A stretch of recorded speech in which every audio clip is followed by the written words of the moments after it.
going to be talking about precision medicine. While you're reading what my definition of precision medicine is, I want to take a second to describe to you a little bit about my personal background. I'm Mexican, born and raised in the Mission District, San Francisco. My mom spoke Spanish and English, and I learned Spanish and English. Single, and so when life got tough, a Chinese family took me in, and I actually went to Chinese school, so I was the only guaylo in class taking Cantonese courses. And as a kid, I needed discipline, and I found that through sports, wrestling. And my coach on the high school team and college team and even beyond was an African American on the '84 Olympic team. Fortunately, I got into Stanford, and when I lived at Stanford with Daniel, I lived in a Jewish house for 2 years. I'm not Jewish. So why am I telling you that? I'm not telling you that because I want sympathy. I want to tell you that because it was a tremendous opportunity. And it shaped how I view medicine and science.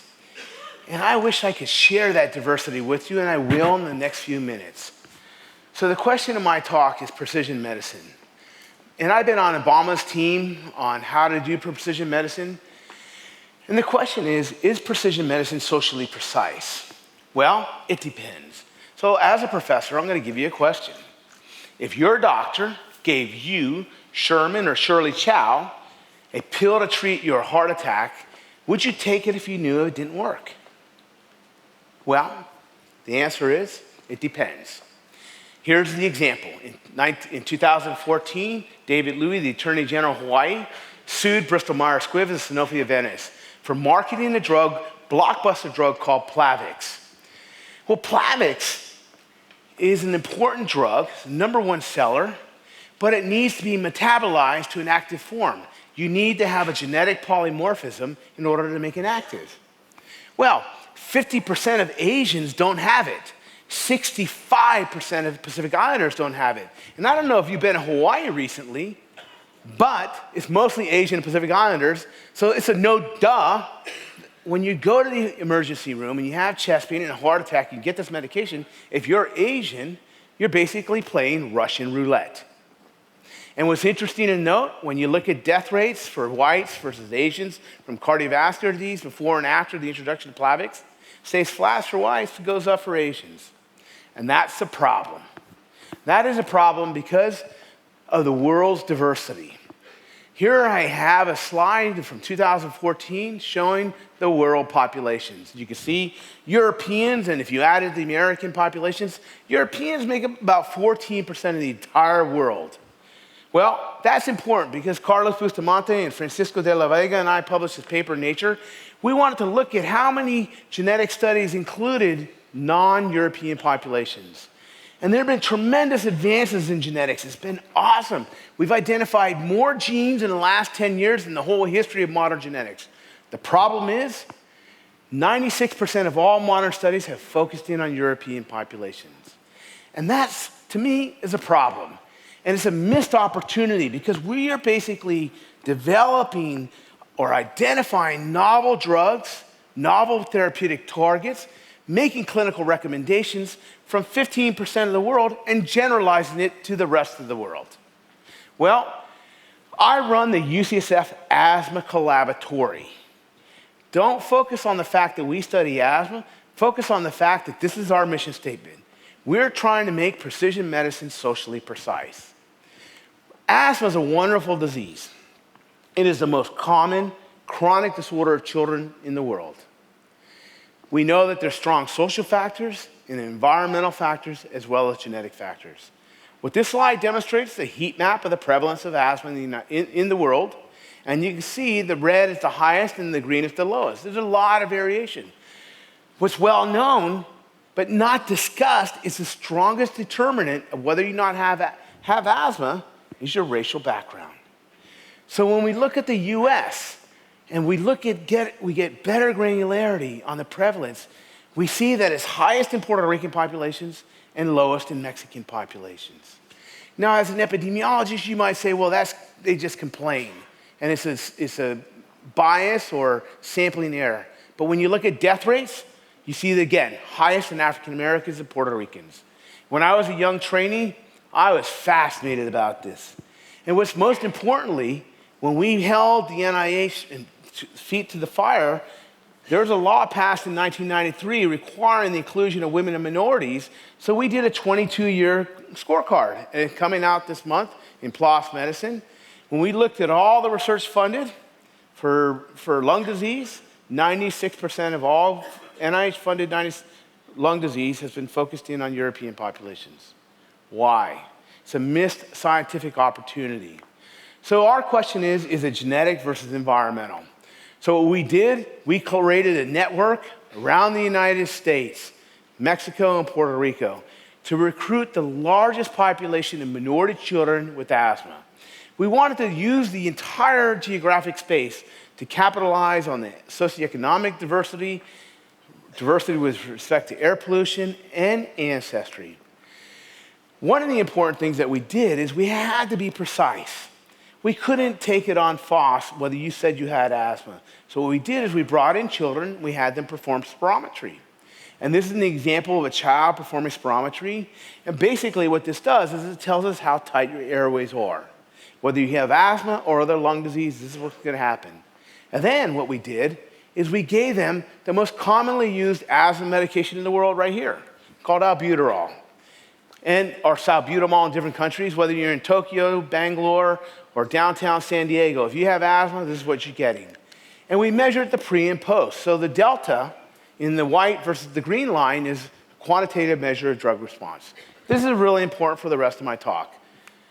So one of the strongest predictors of drug response we found was racial and ethnic background.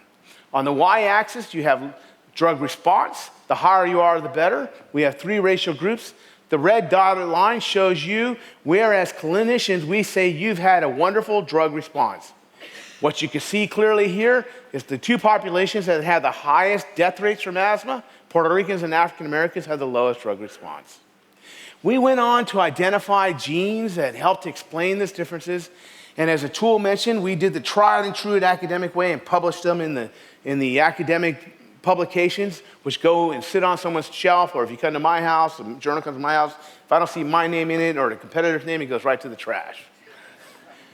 Unbeknownst to me, though, Big Pharma was doing the same thing. They identified similar results. They published them, but they published them in this. This is a package insert. Any one of us that gets a medication gets one of these. It's the first thing we throw away. Has anyone read one of these? And I'll tell you why you don't read it. Most of us don't. But I want to pull it out for you. This is exactly why you don't read it. And you need a magnifying glass, but I've circled it, I've highlighted it, I put a big arrow there. But what it says, really, what it says is it specifically says, if you're African American, here's what it says. If you're African American and you take this medication, you have an 8-fold increased risk of dying. This is the most commonly prescribed asthma medication in the world. It's published, due diligence, but it's hidden. So ask yourself, as a parent, would you let your child take this medication? There's a runaround to it, or end around, and basically you have to buy an additional medication to counteract the negative effects of a positive medication. The combination is about $350 a month. That's out of reach for a lot of kids, and because asthma affects poor folks, that's out of reach. So let me change gears. What does it mean to study genetic ancestry of contemporary populations? And I was hanging out with the veterinary scientist last night. Basically, he was saying, we are all mutts. In the continental US and in the Americas, we're a compilation of major racial groups. And I'm sorry if anyone's colorblind. But really, we're all rescue dogs. We really don't know what we are. And someone that says they're a pure breed is probably lying. And I'm into rescue dogs, and I have 2 of them, and I love them. So if any one of you feel like that and want to come up and get a hug, I'll give you a hug. My dogs are my favorites. But it doesn't matter really what you are. For example, I'm 25% Native American, 6% African, and the rest is European. What matters is what you are on a gene-by-gene level. And this is a good example of what my chromosomes might look like. I alternate back and forth between African, Native American, and European. And why is that important? Let me give you a perfect example. Multiple sclerosis, a neurologic disease, only affects Northern Europeans. The African American talk show host, Montel Williams, has it. So if you believe that it's a European gene, and you understand that most African Americans are 80% African, 20% European, if they've inherited the gene, you can a priori exclude 80% of the genome. Montel hooked up with UCSF, and they created the largest study of African Americans with multiple sclerosis, and they found that, boom, everyone that had MS that was African American and inherited a European chunk on chromosome 1 had multiple sclerosis. They got a lot of work to do. They're fine mapping that. But that was a wonderful success story. But the question that we ask is, can we leverage genetic ancestry to scientific advantage? And I'm a physician, so all I care about is clinical relevance. Can we improve people's lives? So the question, remember I went back to this is spirometry. And this is how it's done in the United States, done all over the world. Whether you like it or not, when you walk into the clinic, someone looks at you and assigns a racial category to you. And that information gets propagated all the way down your medical record and your medical experience. And we have to compare you to population averages. We have them for many diseases, we have them for lung function, and these are the real CDC, Center for Disease Control data, published for lung function. They went out and sampled thousands and thousands of people. What you have on the y-axis is lung function. The higher you are, the better. On the x-axis, you have age, males on the left, females on the right, and I modified the slide for convenience, and what you see is there are 3 racial curves. One for African Americans, one for Europeans, one for Mexicans. You're asking, well, I'm Chinese. Well, sorry, you fit in the white bin.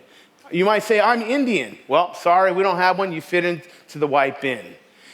That's a problem, because when I say that Johnny is at the 70th percentile for height, you intuitively know that he's taller than 70% of people, lower than 30% of people. But what you don't know is Johnny's being compared, if he's white, to all white kids that are 12. If he's Asian and in San Francisco, he's being compared to white kids. If he's black, we'll compare him to black kids. But this is exactly what happens. So in medicine, we use it every day. We bin you. We put you in these categorical definitions of race. Well, everyone knows this guy's story. Let me ask you, is he white or is he black? I know it sounds like a joke, but what is he? It actually is very important, because we make clinical decisions based on it. So my colleagues and I asked this question, and a real patient like this came to me, a worker who's a firefighter who had an on-the-job injury, African American, who had smoke inhalation injury, comes to me because he wants workman's comp.